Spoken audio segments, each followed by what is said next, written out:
তারা সবাই যত দোয়া করেছেন তার মধ্যে একটা দোয়াকে শ্রেষ্ঠ বলা হয়। শিখিয়ে দেব কোনটা? সেটা হলো লা ইলাহা ইল্লাল্লাহ ওয়াহদাহু লা শারীকা লাহ লাহুল মুলক ওয়া লাহুল হামদ ওয়া হুয়া আলা কুল্লি শাইইন কাদির। এই দোয়াটা দিনে যে ব্যক্তি 100 বার পড়বে, ওই দিন আল্লাহর লিস্টে ওই ব্যক্তি ছাড়া বেশি আমলকারী কেউ হতে পারবে না। তবে সেই ব্যক্তি ব্যতীত যে এর চেয়ে বেশি পড়েছে, কেউ 200 300 500 পড়েছে, তখন সে বেশি র্যাঙ্কিংয়ে শীর্ষে চলে যাবে আর কি। মিনিমাম 100 বার।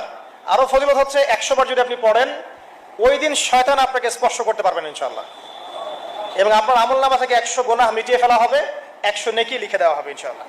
অতএব আজকে আমরা এই দোয়াটা পড়তে পারি, লা ইলাহা ইল্লাল্লাহ ওয়াহদাহু লা শারীকা লাহ লাহুল মুলক ওয়া লাহুল হামদ ওয়া হুয়া আলা কুল্লি শাইইন কাদির।